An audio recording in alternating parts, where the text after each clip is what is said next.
Hello à tous les travelers, nous sommes heureux de vous retrouver pour une nouvelle vidéo sur la chaîne. Alors, si tu es nouveau, sache que sur cette chaîne, nous parlons d'immigration, nous parlons de bourse d'études, nous parlons de procédure de candidature, nous parlons de vie à l'étranger.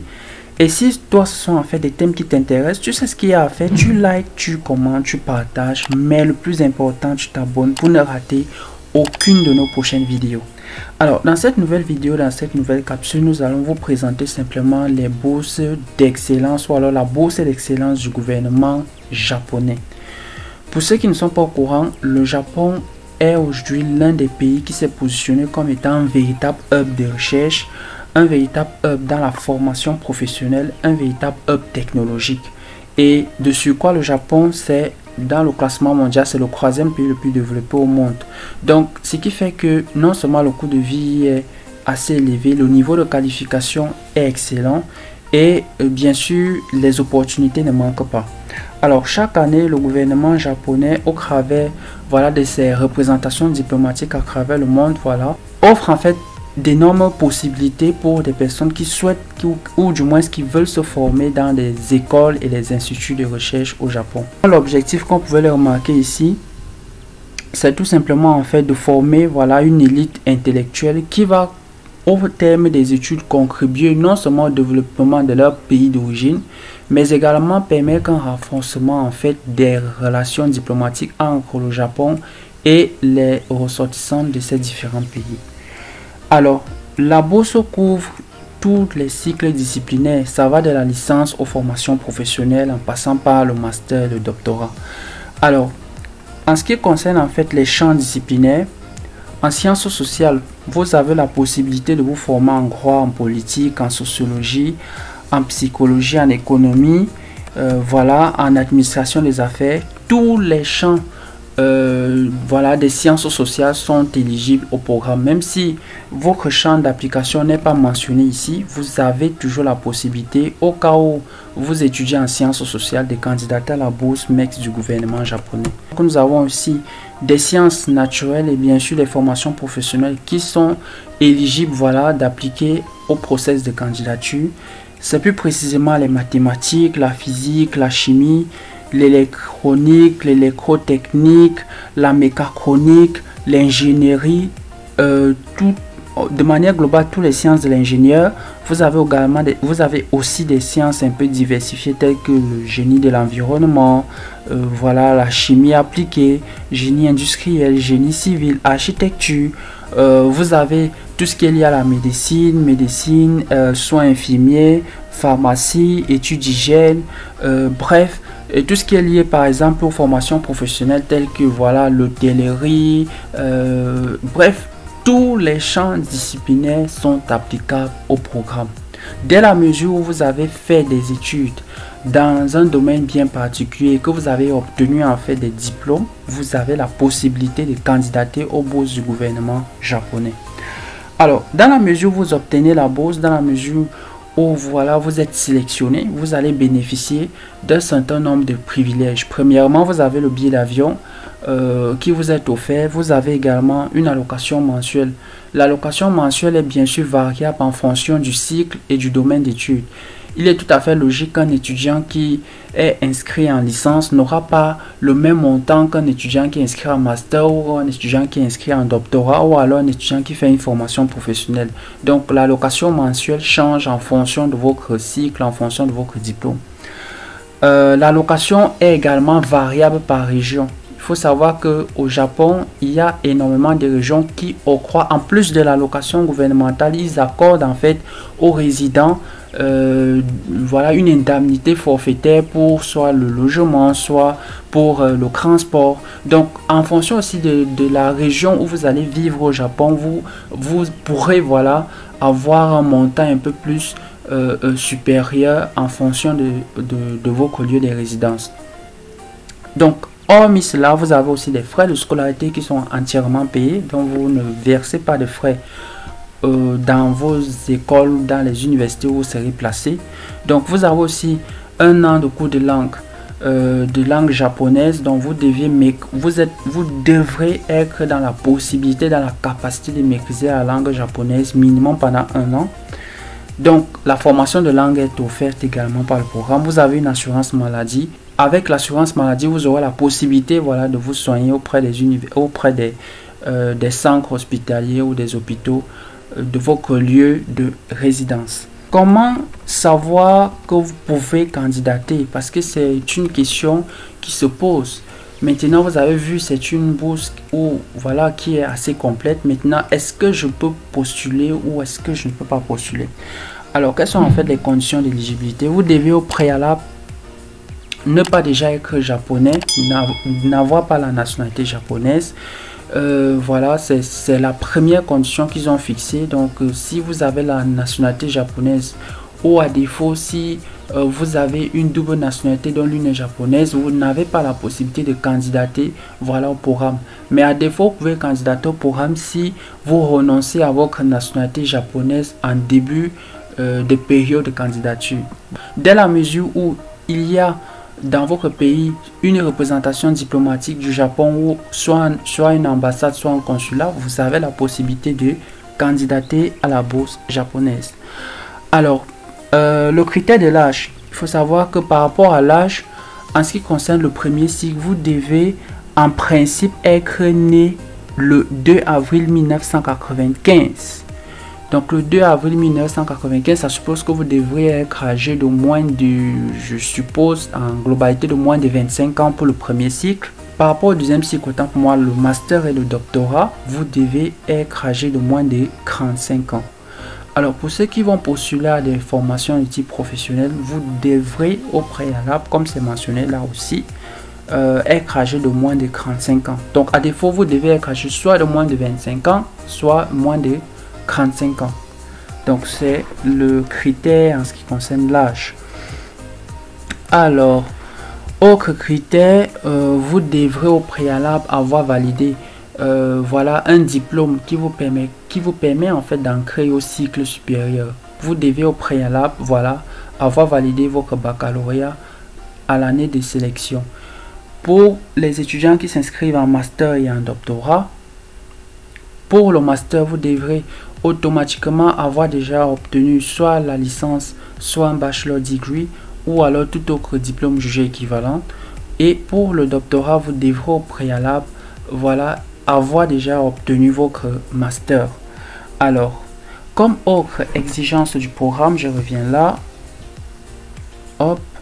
Donc, vous devrez, comme j'ai tantôt précisé, avoir rempli l'exigence du diplôme. Vous devez disposer en fait d'une expérience professionnelle ou d'un diplôme de formation professionnelle ou technique pour ceux qui s'inscrivent dans l'enseignement professionnel.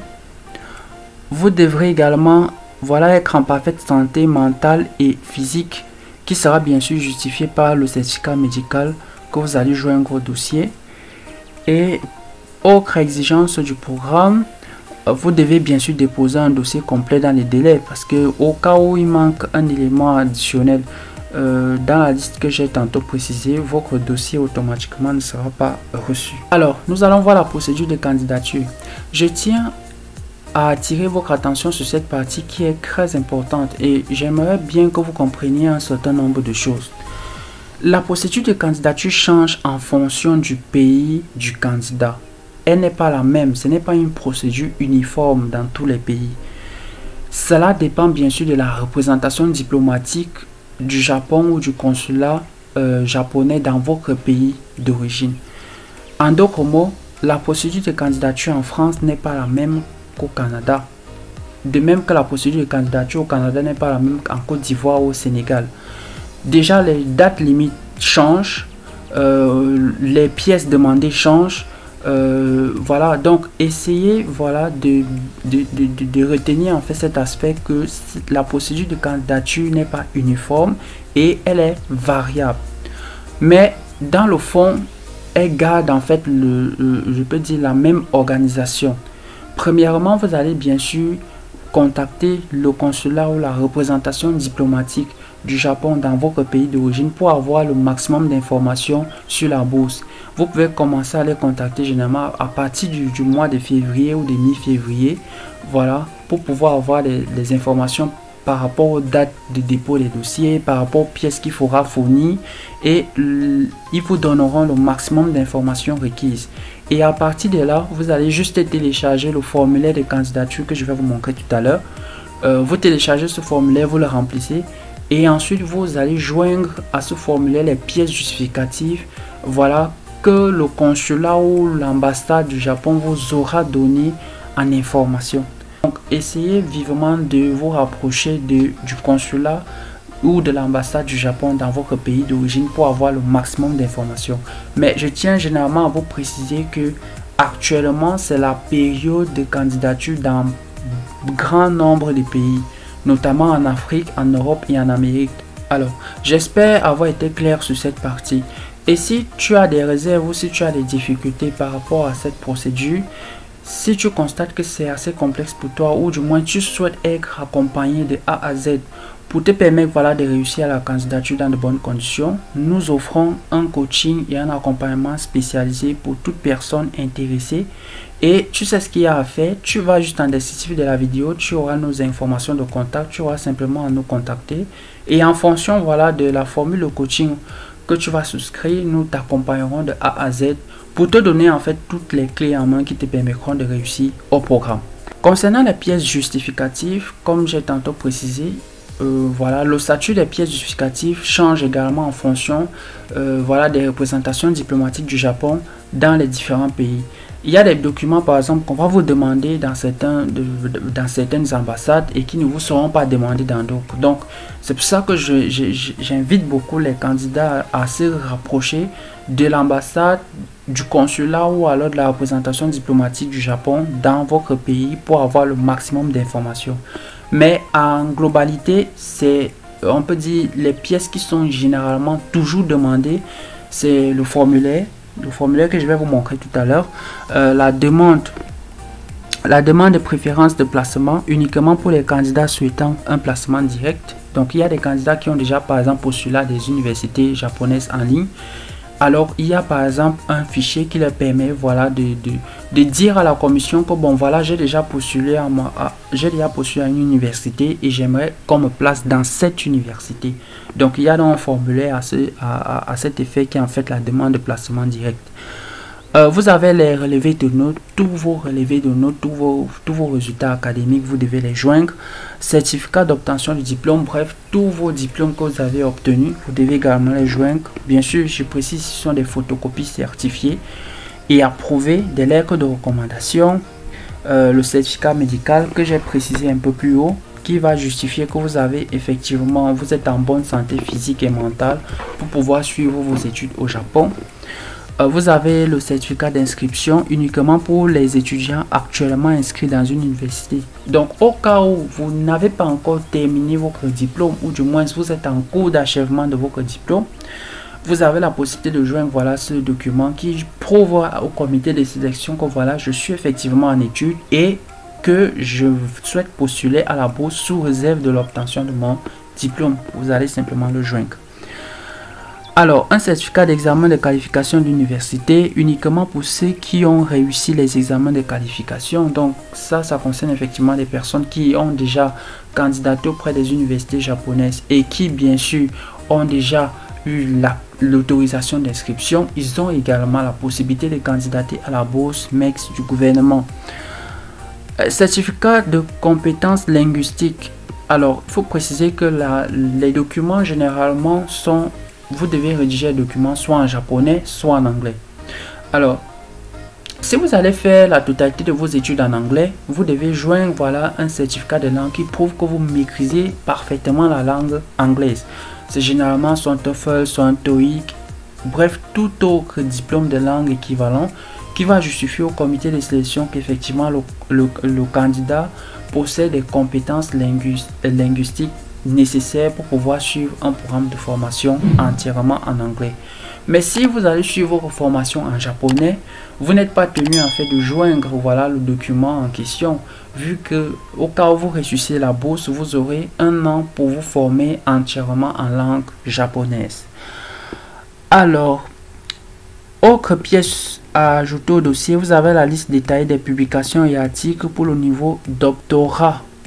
Alors, Donc, vous voyez que pour ceux qui vont s'inscrire en doctorat, vous devez joindre la liste détaillée des publications. Vous avez également des diplômes de formation professionnelle. Pour ceux qui vont faire une formation professionnelle, vous devez joindre un passeport valide. Et nous avons ajouté également tout autre document exigé par l'ambassade ou la représentation diplomatique du Japon dans votre pays d'origine ou de résidence. Savoir que cette liste n'est pas exhaustive, qu'il y a effectivement d'autres pièces qui peuvent vous être demandées en fait par la représentation diplomatique du Japon dans votre pays. Donc c'est pour ça que vous devez bien sûr vous rapprocher du consulat ou de l'ambassade pour avoir la liste détaillée et complète des pièces qu'ils exigent. Alors, bien, je crois vous avoir donné le maximum d'informations en ce qui concerne la bourse de manière globale, et voilà un peu à quoi ressemble en fait le formulaire de candidature. Si vous postulez pour le cycle master ou le cycle doctorat, vous avez bien sûr ici un postgraduate student tout simplement, et ce formulaire vous l'avez simplement sur le site voilà de l'ambassade ou la représentation diplomatique du Japon dans votre pays d'origine. Donc vous allez simplement sur le site de la représentation diplomatique du Japon pour avoir accès à ce formulaire. Si ce n'est pas dans le site, vous pouvez simplement aller directement sur place et ils vous donneront le maximum d'informations à ce sujet. Alors pour ce formulaire de candidature, il est assez complexe, c'est pour ça que nous vous informons encore que nous offrons bien sûr un coaching et un accompagnement spécialisé pour tous les candidats qui souhaitent bien sûr être accompagnés de A à Z dans la rédaction de leur candidature, pour leur donner en fait toutes les clés en main qui les aideront de réussir voilà au programme. Donc n'hésitez pas simplement à nous contacter. Nous avons laissé en bas de descriptif de la vidéo les informations de contact adéquates. Et je tiens à vous préciser qu'actuellement c'est la période de candidature dans bon nombre de pays. Donc ne ratez pas la cloche et bien sûr mettez-vous en action pour pouvoir réaliser votre formation au Japon. Bien, je crois vous avoir donné tout le nécessaire. Si cette vidéo t'a plu, tu sais ce qu'il y a à faire. Tu likes, tu commentes, tu partages. Mais le plus important, tu t'abonnes pour ne rater aucune de nos prochaines vidéos. Je te dis donc simplement à la prochaine pour une nouvelle vidéo sur la page. Take care.